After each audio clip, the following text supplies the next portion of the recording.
यूं ही नहीं कहते, हारे का सहारा बाबा खाटू श्याम हमारा।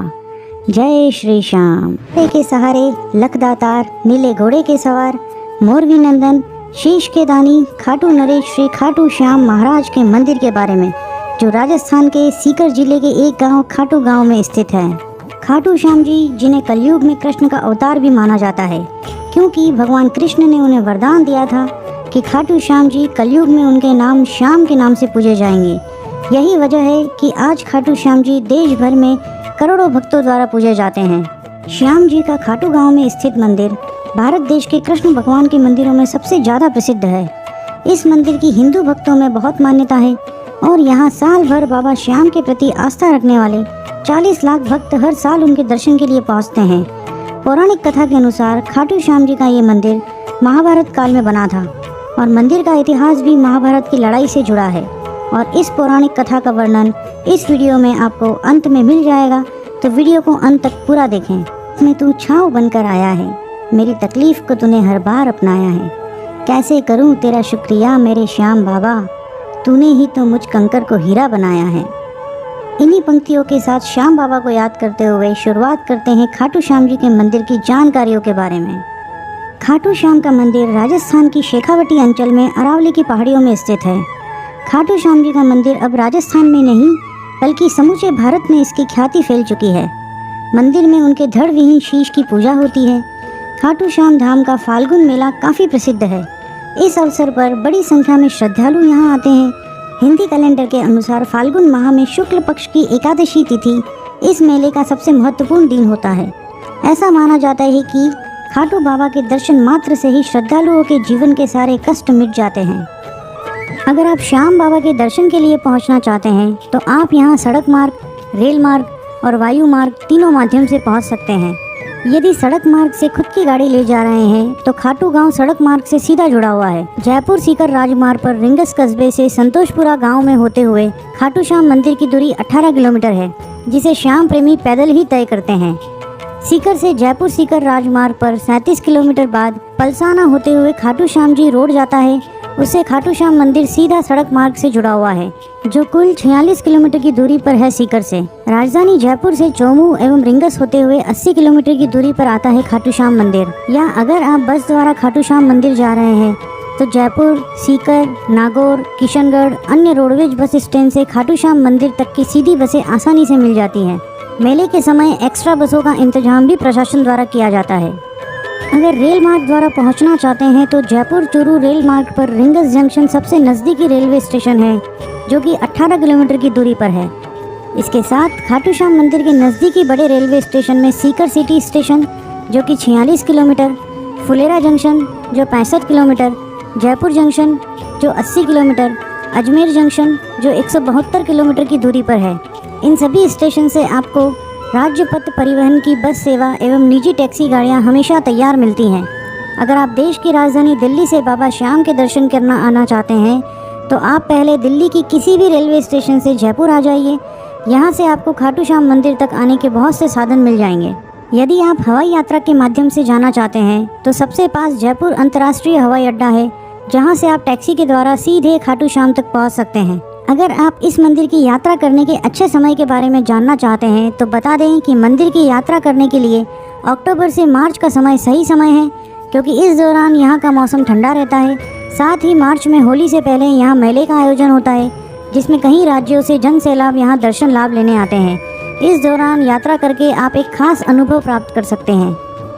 अब बात करेंगे खाटू श्याम बाबा के इतिहास की। क्यों पूजा जाता है उन्हें इतना कलयुग में? तो पहले खाटू श्याम जी का नाम बर्बरिक था। वे बलवान गदाधारी भीम और नाग कन्या मोरवी के पुत्र थे और बचपन से ही उनमें वीर योद्धा बनने के सभी गुण थे।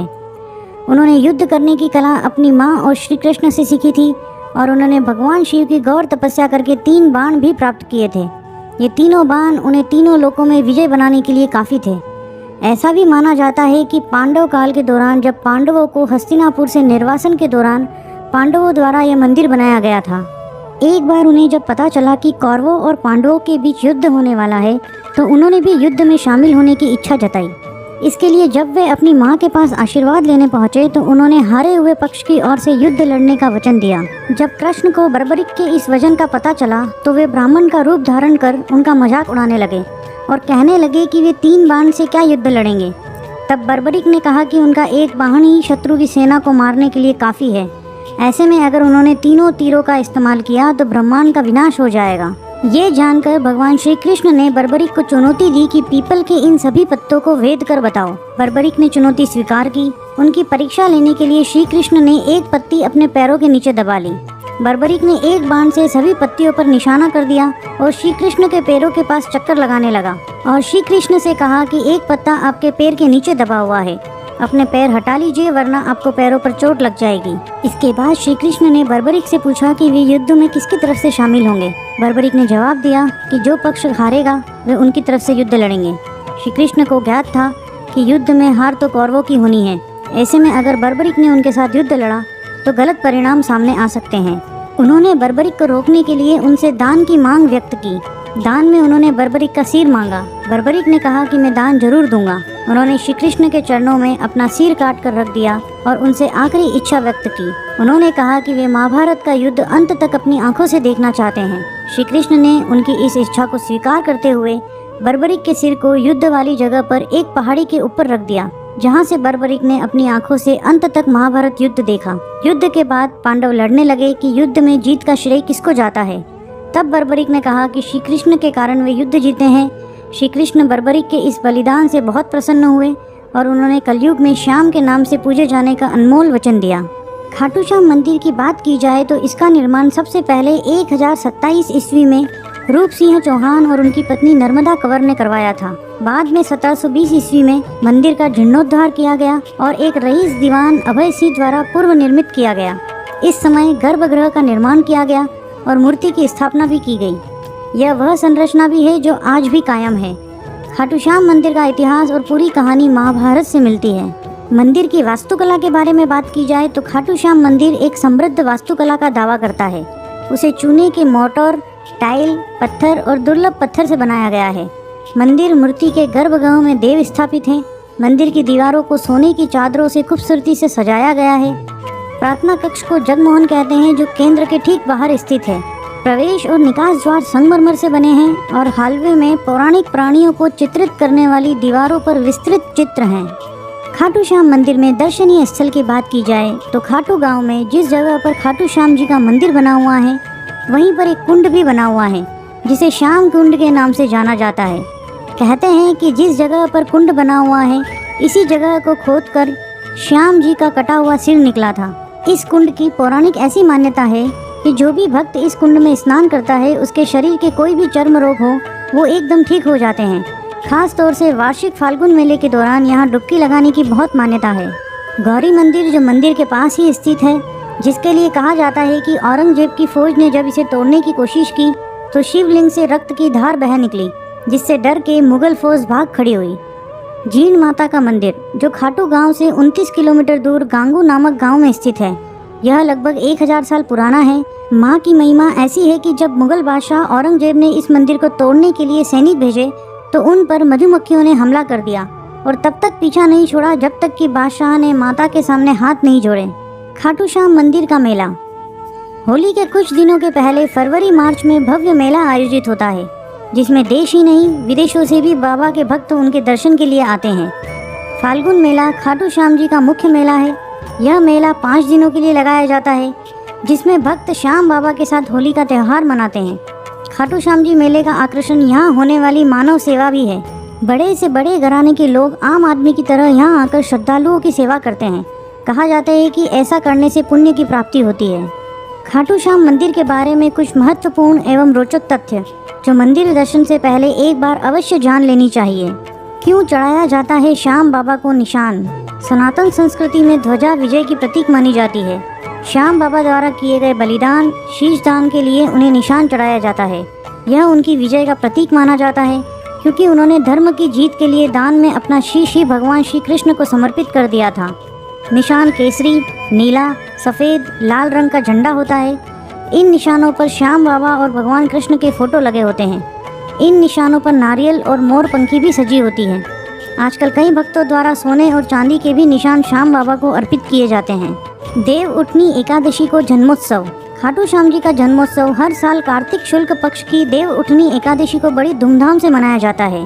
श्री श्याम मंदिर कमेटी के द्वारा बाबा श्याम को इत्र से स्नान करवाकर गुलाब, चंपा, चमेली सहित अनेक प्रकार के फूलों से बने गजरों से बाबा श्याम को सजाया जाता है। मावे मिश्री का केक बाबा श्याम को चढ़ाते हैं। जन्मोत्सव में भक्त लाखों की संख्या में श्याम बाबा के दरबार में हाजिरी लगाने आते हैं। अपने इष्ट का जन्मदिन मनाने और 2 दिवसीय मेले में शामिल होने के लिए श्रद्धालु यहाँ पहुँचते हैं। श्याम दरबार में फाल्गुन मेले के बाद यह दूसरा सबसे बड़ा आयोजन होता है। खाटू श्याम में रुकने की और खाने की व्यवस्था की बात की जाए तो दोस्तों, खाटू श्याम में श्रद्धालुओं के रुकने की काफ़ी अच्छी व्यवस्था की गई है। जगह जगह पर कई धर्मशालाएं बनी हुई हैं जिनका एक दिन का चार्ज 300 से 500 रुपये के बीच होता है। इसके अलावा ठहरने के लिए प्राइवेट होटल भी मिल जाएंगे जिसके लिए एक दिन का चार्ज मिनिमम 800 से 1000 तक लिया जाता है। यहीं यदि हम खाटू श्याम बाबा में खाने की व्यवस्था की बात करें तो यहाँ बहुत सारे रेस्टोरेंट या स्ट्रीट फूड की दुकानें मिल जाएंगी जो 100 से 150 रुपये थाली में भरपेट भोजन करवा देते हैं, जो बहुत स्वादिष्ट ही खाना होता है। आशा करते हैं आपको ये वीडियो पसंद आया होगा। दोस्तों, ऐसे ही किसी और नई जगह, उसके इतिहास और उसकी जानकारी भविष्य के किसी नए वीडियो में देता रहूँगा। तब तक आप ऐसे ही मेरे साथ चलते रहें, क्योंकि अभी अपने देश की अनेकों जगहों को अपने शब्दों में बताना बाकी है। और मनोबल को बढ़ावा देने के लिए वीडियो को अपने मित्रों एवं परिवारजनों में ज़रूर शेयर करें। अपनी तरफ से पूरी कोशिश करने के बाद भी अगर कुछ कमी रह गई हो तो क्षमा करें। कमेंट में अपने सुझाव ज़रूर दें ताकि आगे के वीडियो में उन्हें ध्यान में रखकर और सुधार किया जाए। धन्यवाद।